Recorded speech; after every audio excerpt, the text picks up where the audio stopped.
Okay, let's get started here. Welcome everyone. So happy to have you here. We're really excited. My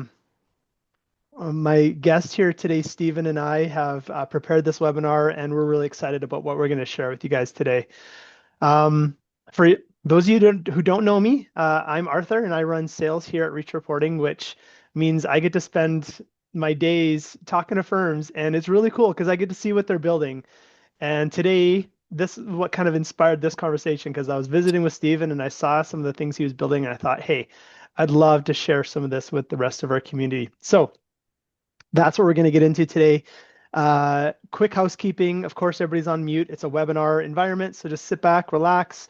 But the chat, as you know, and the Q&A box are wide open. So please, we want to make this interactive. If you have a question or if you have a comment or anything like that, please go ahead, put it into the Q&A or the chat, and we'll make sure and get any answers to you throughout the presentation.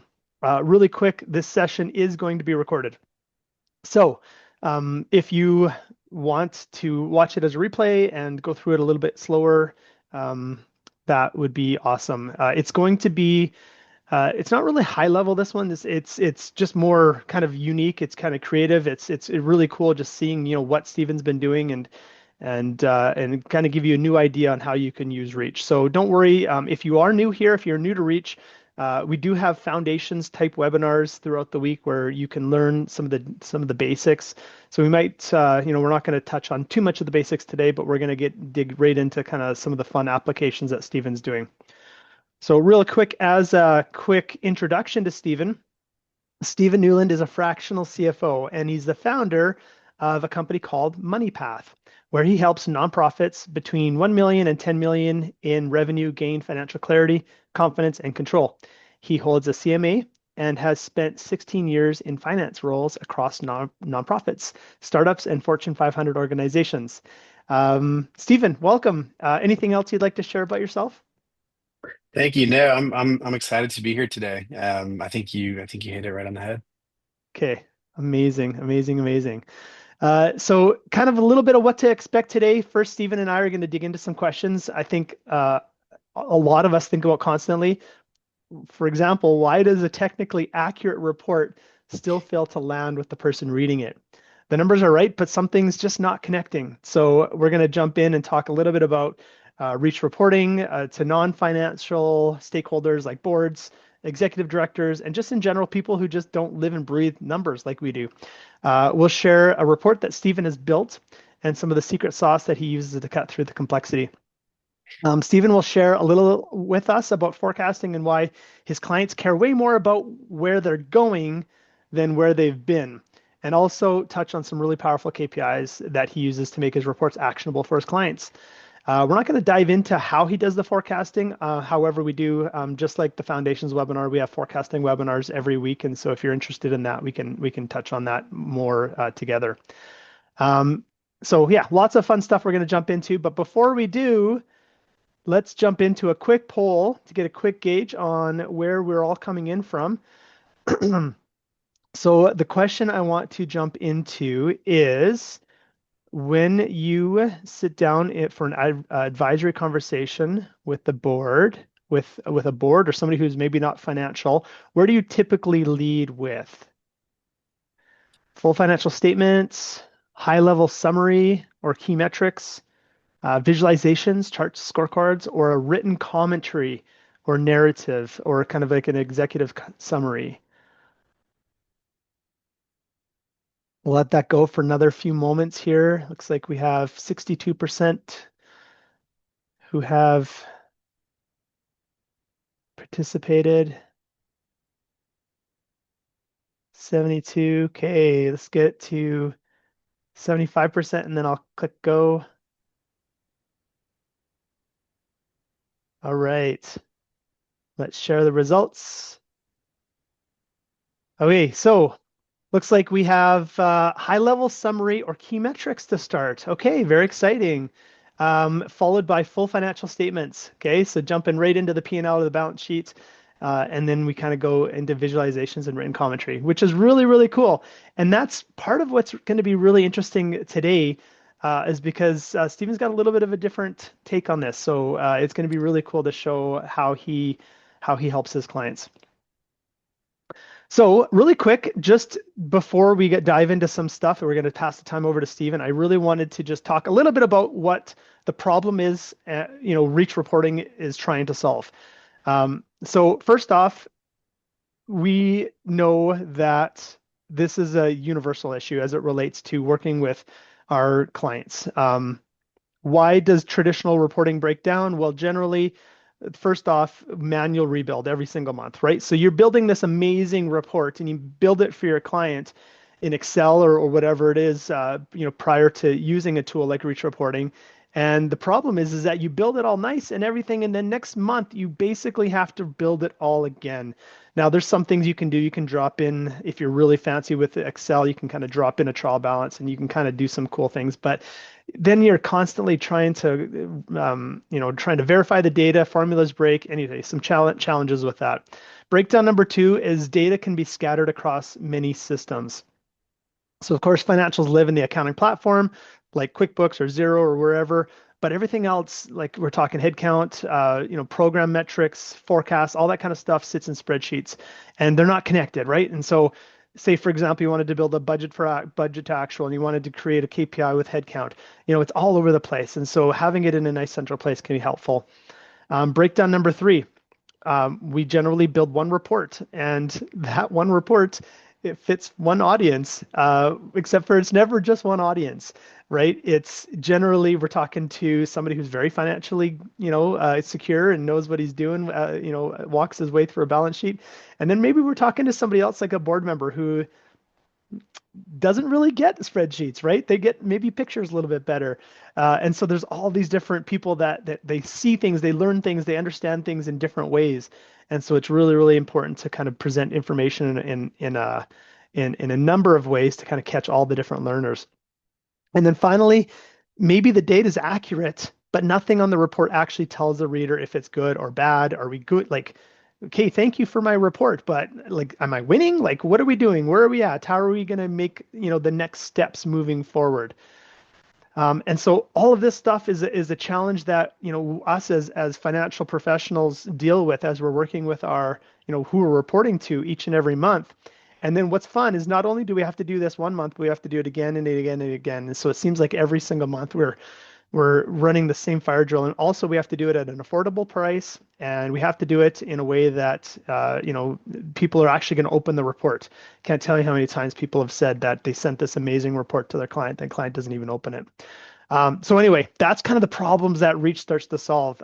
Stephen, tell us a little bit about what reporting and stuff looked like prior to jumping in with Reach. Yeah, a lot of it would just be in, Google Sheets or, reports right out of QuickBooks. But I always felt frustrated because I wanted to tell the financial story, and I just felt like a lot of my clients appreciated visualizations, and I could better tell the story with that outside of a spreadsheet. And so I knew from the get-go when I first started my company that I wanted to have some sort of tool that could help me do that better than a spreadsheet could. And I started with the spreadsheet. It was always missing that something until I, you know, uh, built it in Reach. So Okay, amazing, amazing. Well, that's really, really cool. We're going to stop my screen share, and I'm going to actually pass the time over to Steven so he can take us through some of the things he's built and walk us through, how he works with his clients. looks like there's an echo. So I'm gonna switch off my AirPods here. Is that better for anybody? For everybody? Okay. Sounds like okay, perfect. All right, we're just having all the technical issues today. Let's just get them all out up front and then we'll be done. Still echoing. Okay. Um, well, it seems like we kind of have a mix of echo and not echo, so I'm gonna keep pushing forward here. Um, yeah, so I'll tell you a little bit. I'm gonna share my screen and I wanna start with an example that's not financial. And it's probably a familiar one. So who's been to the doctor? You've gotten your annual blood panel, and then this is the report that you get back. You're like, okay, great. Hemoglobin A1C, low density lipoprotein cholesterol, thyroid stimulating hormone. I'm like, these all sound very interesting. I have no clue what that means or what this is telling me about my health at all. And then I just get a result, and is it milligrams? Is it? I have no idea. I don't know what any of this is telling me about my health. And sadly, I've gotten this report, a version of this report before, back from a doctor, and I'm like, no narrative, nothing, nothing prescriptive about it. Just here's your results. All right, thank you, thank you for absolutely nothing. I appreciate it. Maybe in today's world, you can go to ChatGPT or Claude and type it in and say, what does this mean? But you shouldn't have to do that, right? Well, my like earlier in my career, I kind of saw that a lot of finance and accounting, we tend to do this because we're close to the data. We can interpret this. Doctors know exactly what this means, right? They can look at this and be like, "Oh yeah, you have X, Y, and Z. You need to, cut back on, fried food. You need to exercise a little bit more." But we don't know because as the consumer, we don't know because we're not the expert. And that's why we pay the doctor. That's why we pay the expert to tell us, what does this mean? So I'm going to show you an alternative. What if you got this report from your doctor, which is the exact same data, just presented in a different way? And the first thing it starts off with is just a few sentences that says, "Hey, most of this looks good. Two things I want to work on, cholesterol, et cetera, et cetera. Cut back on fried food and alcohol and walk 30 minutes a day, and we'll check again in a few months." That is much more reassuring than just seeing this, right? Because now I know, oh, this is what that means. And then even down here, this second example, they've taken the time to translate hemoglobin into, yeah, this is just your average blood sugar over 3 months, and et cetera. You can kind of see here. So they kind of tells you a little bit more about what does this mean. That's because this doctor has thought about the audience. They've thought about me as the patient. They've thought about me who hasn't been to medical school, who hasn't done like all this digging into whatever all these fancy terms are. They don't. I don't look at this every day, all day. But I can understand a lot more about my health than seeing this. Um, and so, what oftentimes we lead with in finance, and this isn't always the case, but oftentimes put yourself back in your shoes, like if you're getting this report, that's how our clients feel when they get some version of this to start off. There's just an eye chart and there's just a bunch of numbers on the page. The tricky part is there's a story being told here about one of the most important things to them in their business or their organization. There's a story being told that we as finance and accounting professionals, we can pull that story out, and if we can tell it, we become amazing advisors to our clients. And that is a differentiator between someone sticking with us and leaving. So I want to. This is kind of going to be the backbone of what we talk about today. Is a little bit of my philosophy of how do we go from this to a version of this for our clients, because we have such good insights, and they deserve to see them, and we deserve to keep our clients, right? So that's really the goal behind this. Um, I wish my doctor gave me this report, Stephen, because this is actually really true to life for me. Just recently, going to the doctor for like a yearly checkup, and I have to like throw it into Claude so it can tell me what's going on. So thank you for showing this. This is Ab- awesome. Absolutely. Absolutely. And I will tell you, I'll start with a little bit of a story. I just started working with this is a couple probably 18 months ago. I started working with a client, and they had been getting the typical, reports from their bookkeeper and accounting a manager, which was just usually right out of QuickBooks, which was a profit and loss versus budget. They might get a balance sheet which has the current month, maybe a year over year comparison.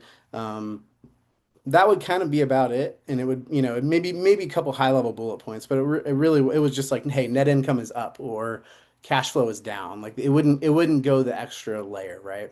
And so what I noticed was that they just didn't even really look at them.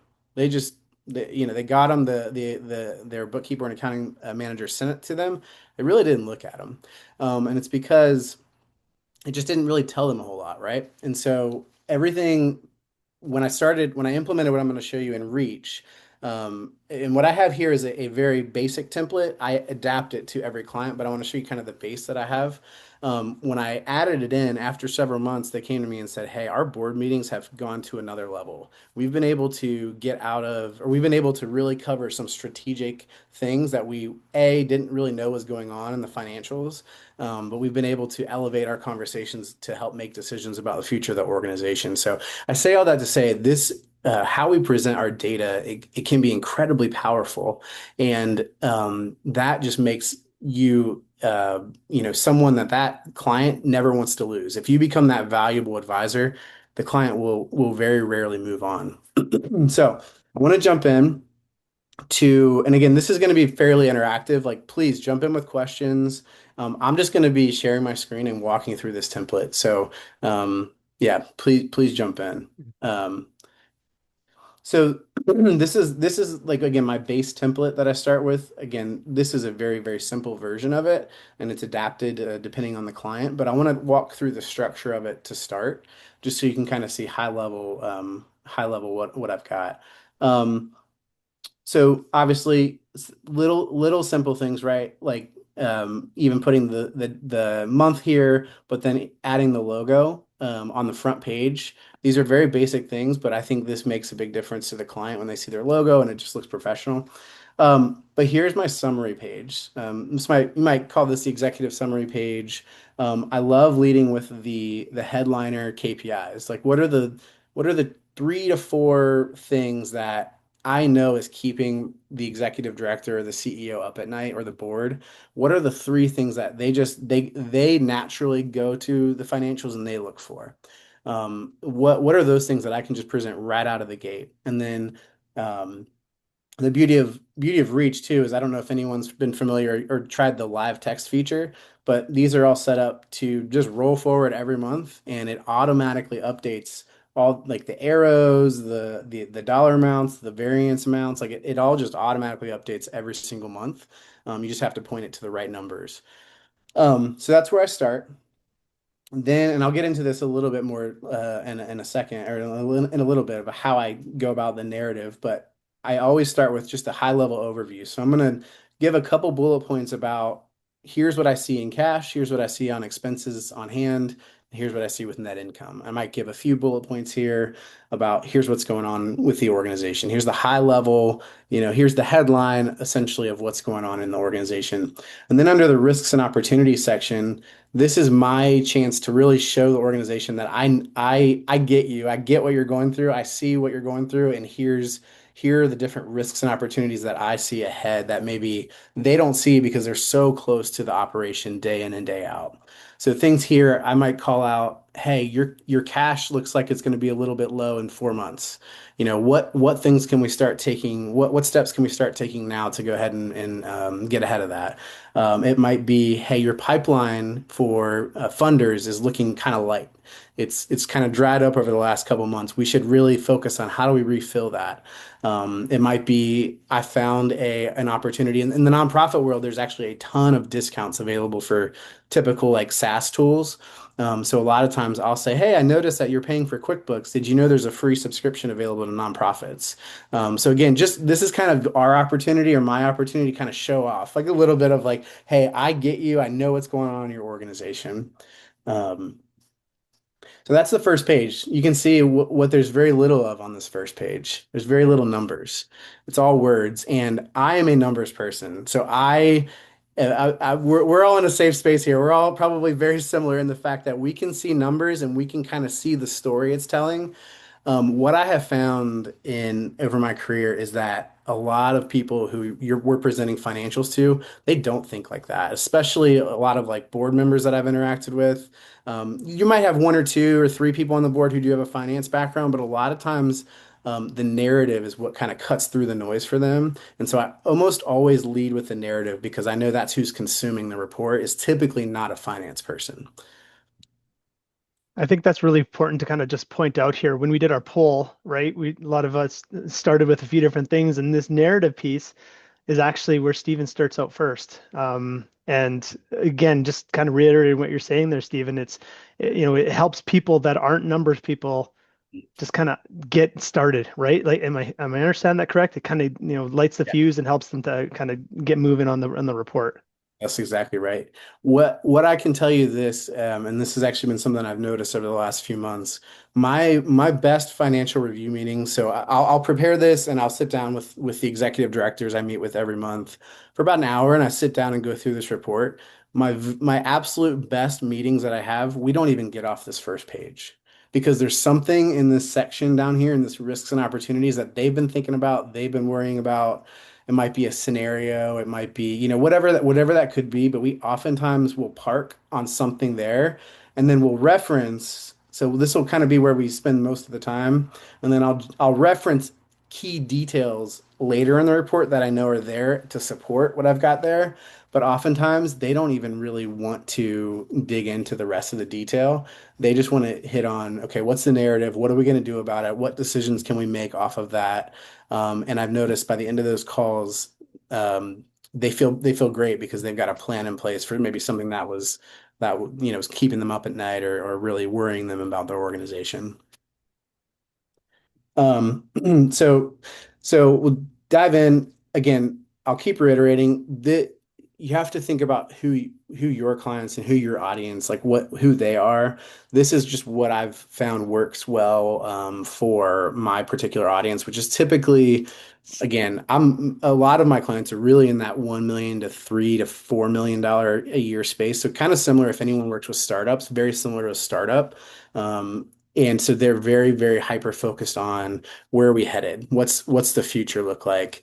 And so you'll notice here I don't have a lot of year over year comparisons because if if you've been into if you work with smaller, younger organizations, they oftentimes the year over year is so big. A lot of times, like the gap is so big because they've been growing so fast, they really just care about, okay, where are we headed over the next 6 to 12 months?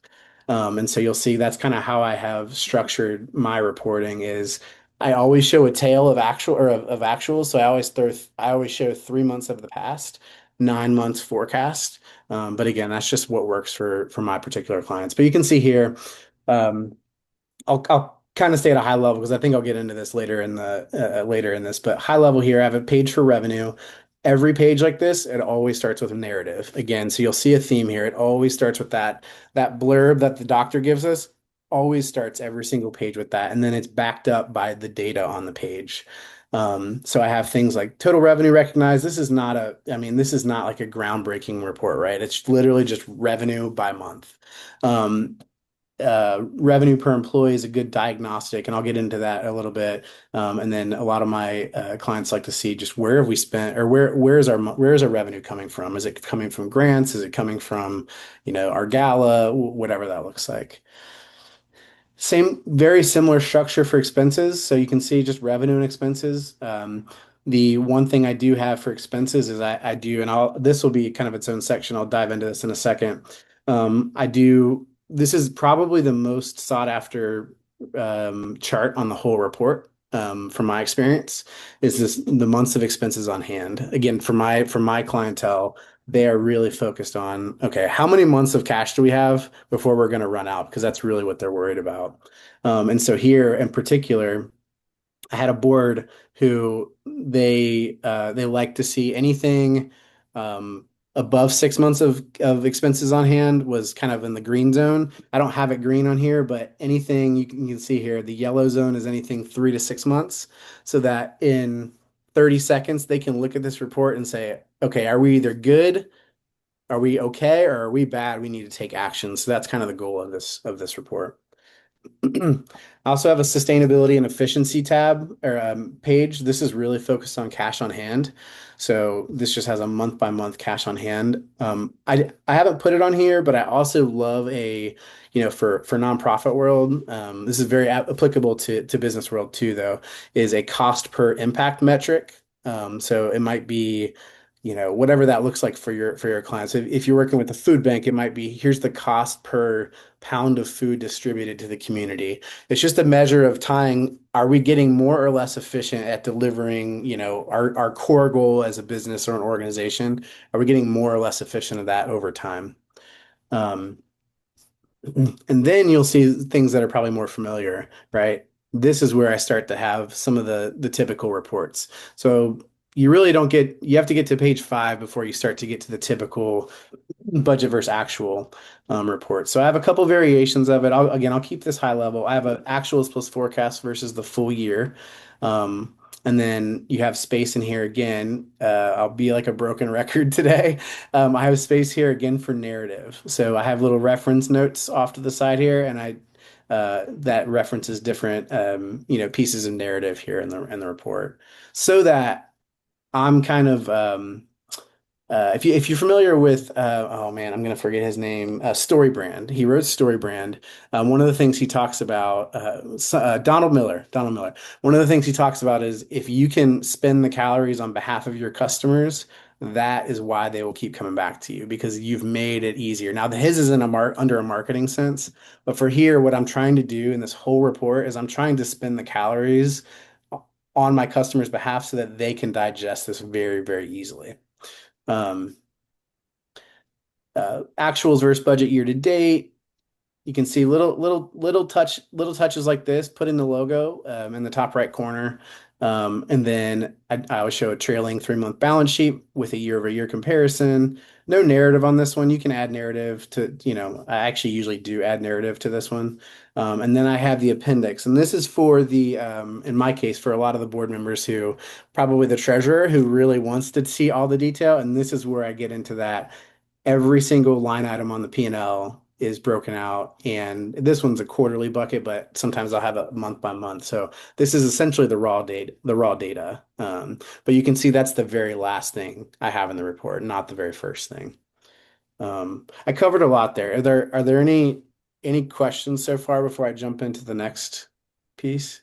No questions here. Oh, Gloria says, could you show us how you built the months of expense on hand chart?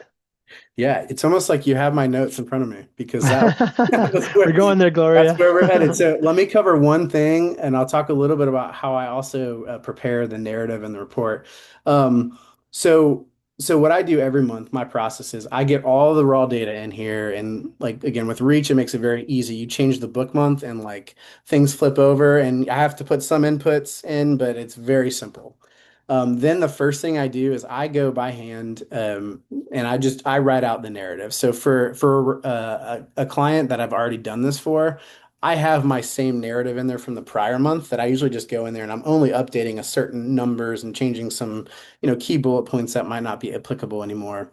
But I do it all by hand. And then the last thing I do is I actually built a Claude skill where I have it actually it's built specifically for my template for Reach reporting. And I have it and I load it up every month and I say, here's my last month report for that client. Here's this month's report for that client. And I say, tell me one, are there any nuances in the data that look off? So that's one. But then two, I say, okay, tell me what I've missed in the narrative. What is in the story that I've just missed for some reason? And I have found that it does help me elevate. Oh, I forgot this one like really critical thing. Like it might have called out, hey, the software spend versus the last report shows that it went up, 5%. And I'm like, yes, I should have called that out. I forgot to call that out. And so it will pick up on little nuances.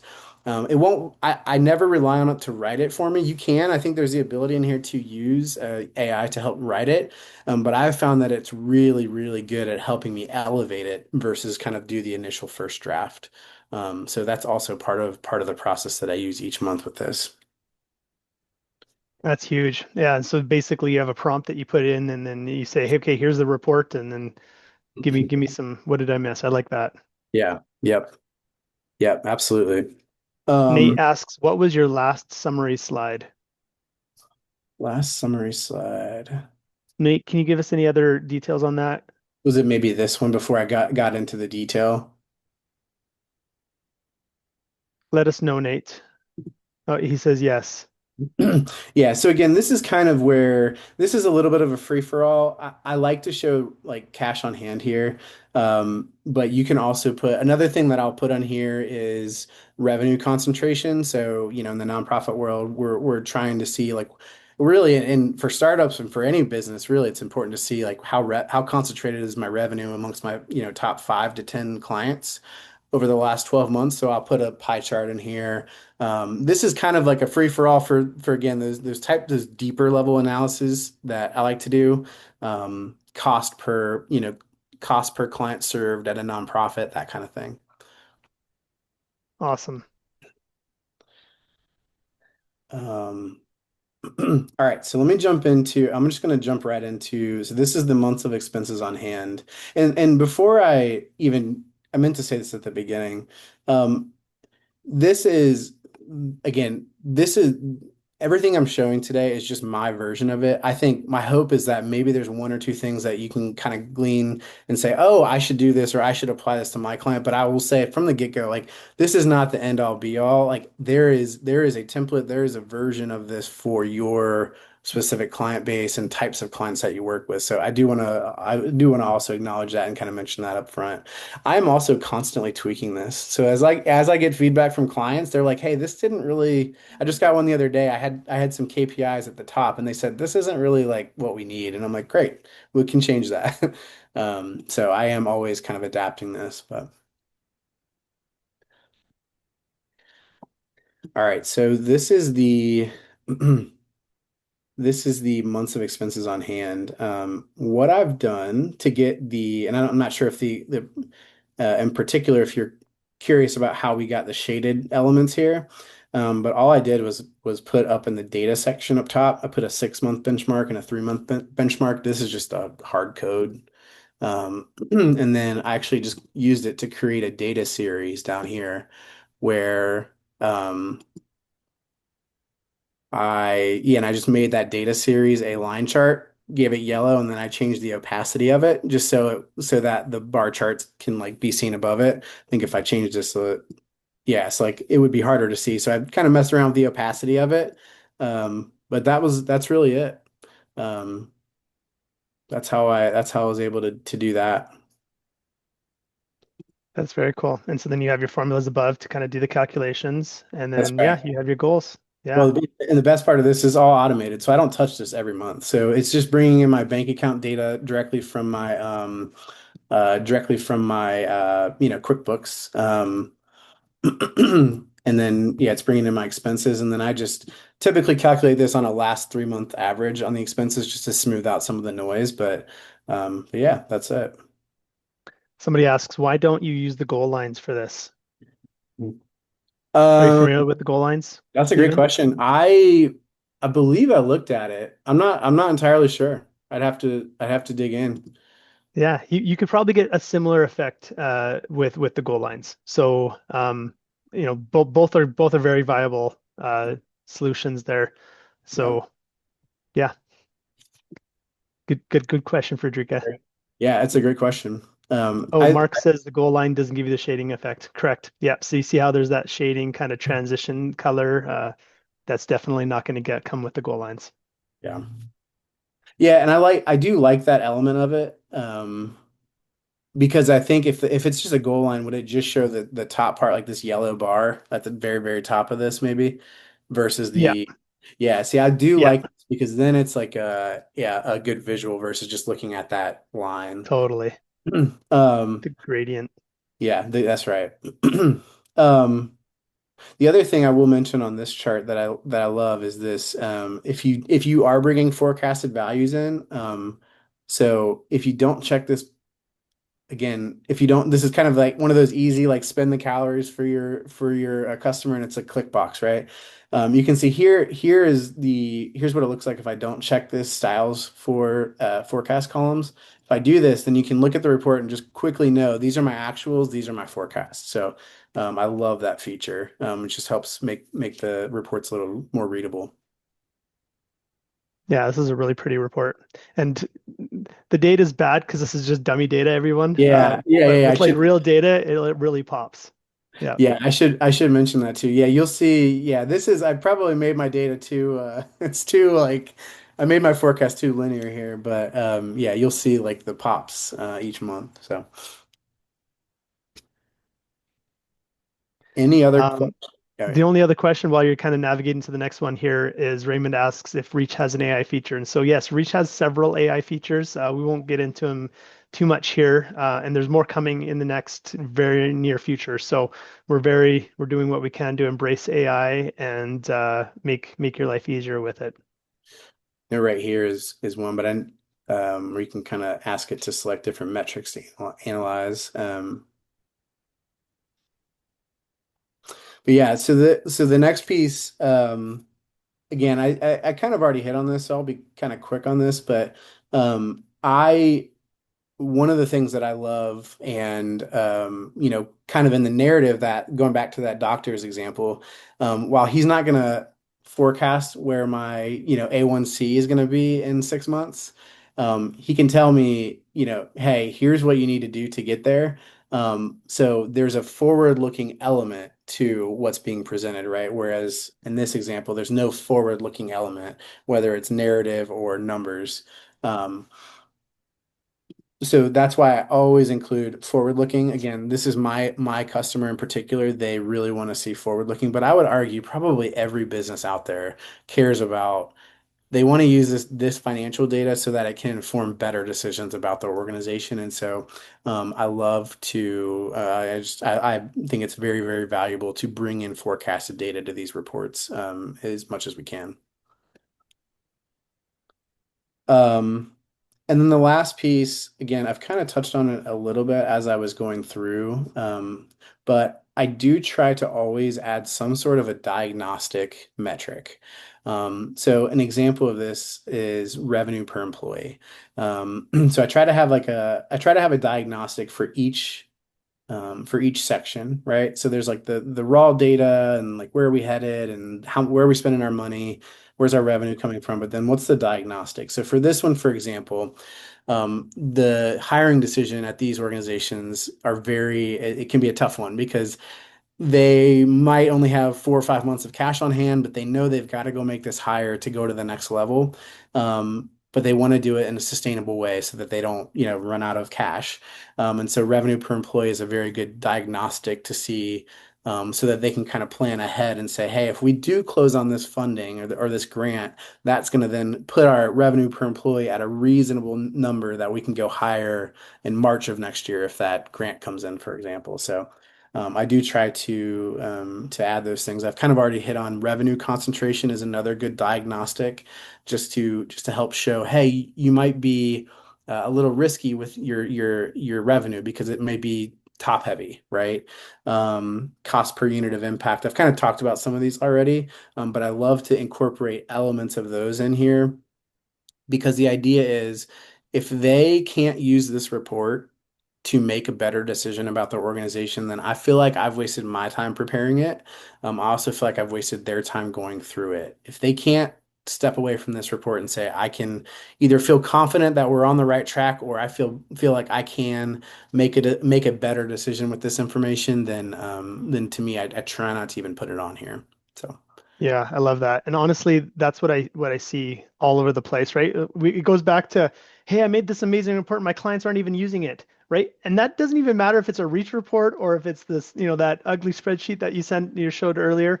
If the clients are going to get something from it, why are they going to open it? Why do they care, right? And so how do you come up with like revenue per employee or whatever KPI it is that you're tracking? Or is revenue per employee kind of one you use for most of your clients? What does that look like? Yeah, so for that one in particular, I used to do a lot of work with startups, and that was a kind of a more popular metric. Again, just to I had a couple experiences with this where I worked at organizations that hired too fast, and so they kind of got out ahead of their unit economics on this.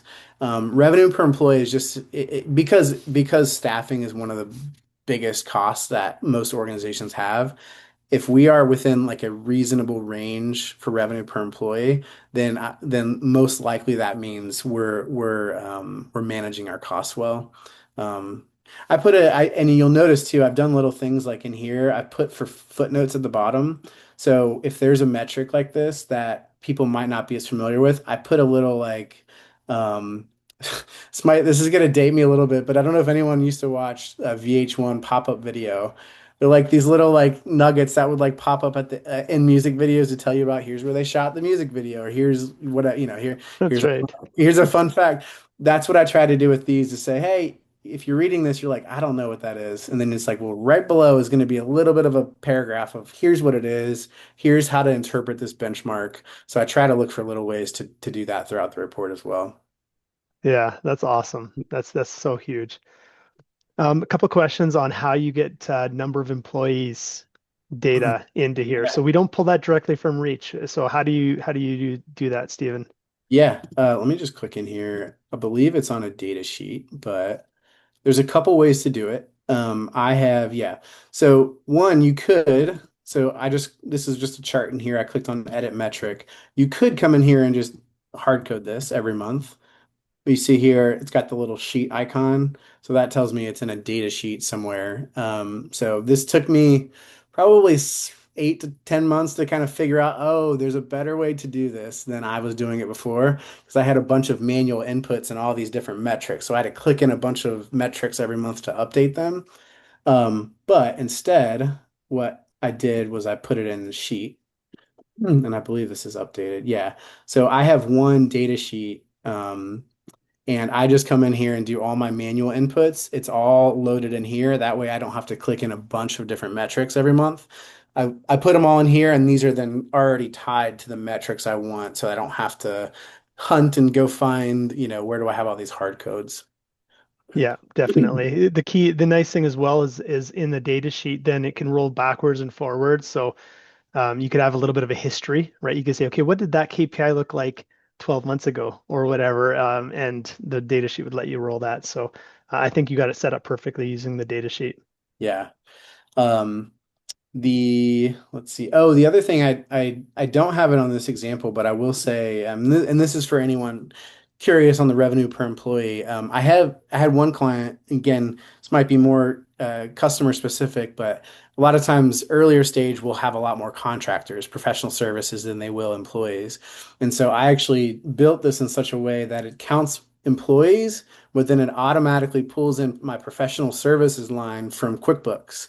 And then I have a conversion where it's like 12 for every $12,000 of a month of professional service spend, add an FTE to my calculation so that we're looking at both professional service spend and employees in this metric. So I do have a variation of that I'll use with clients.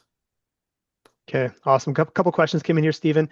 How much time would you say is spent to set this up for each new client? So we're talking new client. I don't think it's a monthly update that they're asking about. It's Yeah. if you're bringing a new client in, how much time is spent?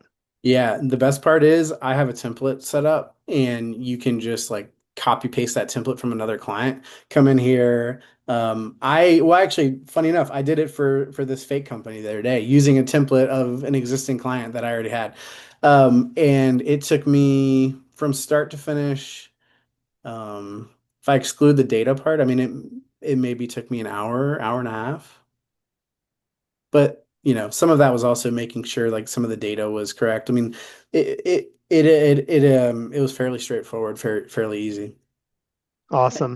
And then that's an hour and a half one time, and then every month it's a couple clicks, and the where I spend the bulk of my time in Reach every single month is I always confirm the data. I always look at the data. That's just kind of I grew up early in my career with someone who said you always bring a calculator to your meetings and you check them out. But so I do check the data, but I always spend the most time on the narrative by far, because I know that's the sweet spot that the client is paying me for. Love that. Justin asks, Stephen, you mentioned getting QBO for free through like TechSoup, I'm guessing. Yeah, that's right. Can existing QBO users who are nonprofits leverage this discount, essentially buy a new license and convert what they have currently to a TechSoup subscription? This actually, it's a great question. This literally came up in a meeting with a client like 2 days ago, and I have it on my to-do list to see if that's possible. Because they had looked into it and they had the same issue that they had to potentially create a new like cadence or an instance of QuickBooks to do it. But I'm pretty sure I've seen others just get the discount, so I'm not 100% sure. I wish I had a better answer for you. But Very cool. it's on my to-do list to look at like this week. So Somebody's asking if you have any thoughts on how to articulate cash flow to boards. Thanks for the question, Ed. yeah, it's a great question. I'd be curious on the level of the board, like their financial literacy. So are they, could you show them a cash flow statement? I know even in the finance world, like oftentimes we kind of ignore, we can tend to ignore the cash flow statement. Um, and if so, I mean, you know, if you can show them that, that's a great way to do it. I believe in Reach, and I haven't actually built this into my reporting yet. I believe, and correct me if I'm wrong, Arthur, but I believe there's like really good visualizations around like waterfalls where it's like, here's where your cash started. Here are the three or four buckets, like my AR changed, or you know, my whatever the buckets are, right? Or I spent money on you know, a new machine, and then it's a very like visually appealing chart, and at the end it kind of ends with here's my total cash. So it's beginning cash, ending cash, and kind of the like bar chart either way to show you here's how we walk down to current cash. I like that, but then also I would personally use the same approach. I would describe it in narrative and um you know, simple terms. Here's how the cash changed. Last month we brought in X dollars of revenue. Last month we collected on $150,000 that we had been waiting on for 4 months. You know, I'd try to use simple language where you can, but um, I think that will always be a challenge to explain. Love it. Thank you. I have another question here. We have about 9 minutes left. Anything else you wanted to show us, Stephen, or do you want to answer a couple more questions? One more, yeah, one more piece, and then I'll be ready to go. I will say, Sure. go back to our I'll go back to this chart because I think it's the easiest way for us to feel like a customer in this. Which doctor would you, if you had the choice to and presented both of these options, which doctor would you choose? Which doctor would you you know, stick with for the long run?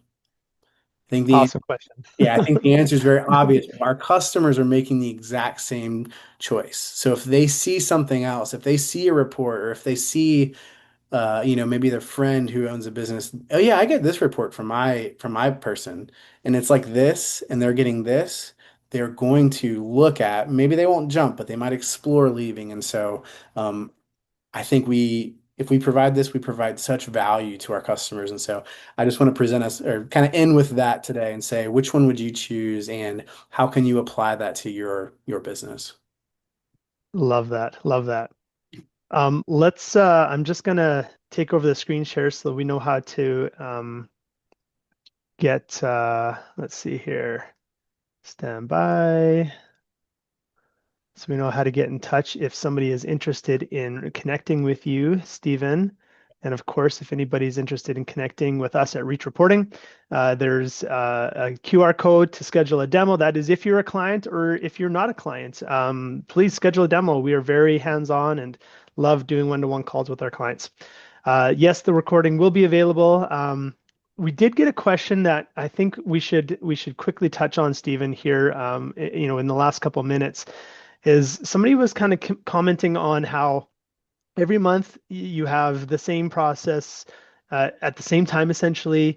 You know, Mm. even if you're using AI utilization, it kind of creates a little bit of a bottleneck as you're meeting with all of these different clients. You have to build the report, you have to discuss with the client at the same time. You don't want to rush.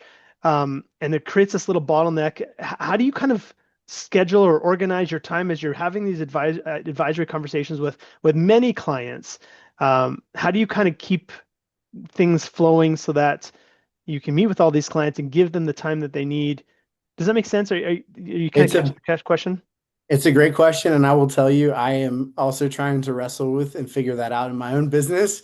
So I am also all ears on the best practices. But what I can tell you that has worked both here and then at other fractional firms that I've worked at is there are just some that they don't need. There are some that really need it at a certain time of the month. There are others that are like, yeah, you know, it's fine if we wait a couple weeks.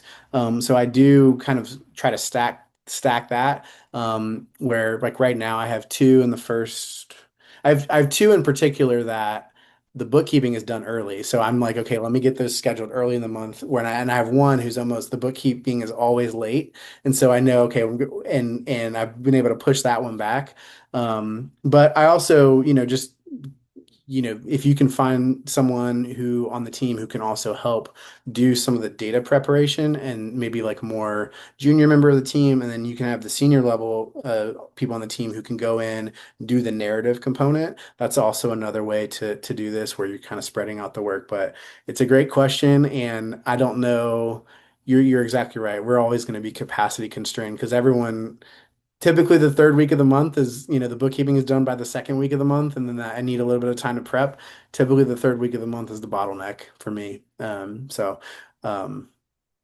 yeah, No, that's an awesome response. And honestly, that's why we're using tools like Reach to automate so much, because then it gives us more time to look at the numbers and to analyze them and to create that narrative. But you're right, Stephen. Stephen just definitely clearly articulated it's always going to be a battle as we continue to scale and bring on more clients and try to help more people. So yeah. that's a great question, though. Thank you. And I will say this, one final thing. My first 10 months, this is just my experience. My first 10 months or so of using Reach, I was not doing things probably. I'm a jump into it and just build kind of person. I didn't watch the videos, which I probably should have.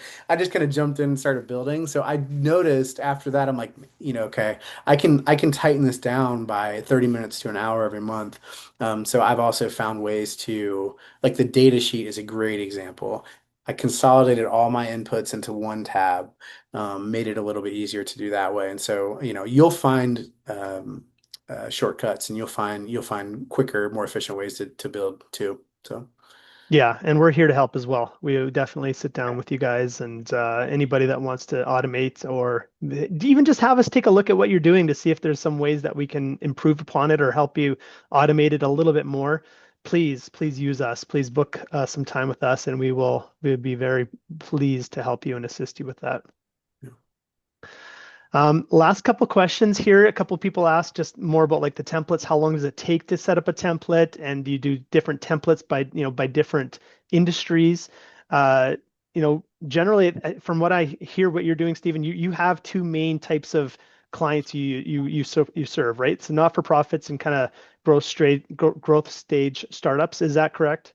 Yeah, that's correct. Yeah. Primarily nonprofits, and luckily because they're in the same stage, a lot of what both it's kind of where they're at in the stage that these are very applicable to both. But what I personally start with, I have my base template, and oftentimes most of my first months with a meeting or with a client that I meet with them, this is so much different than they've gotten from anywhere else. So like just my basic template is like, oh my gosh.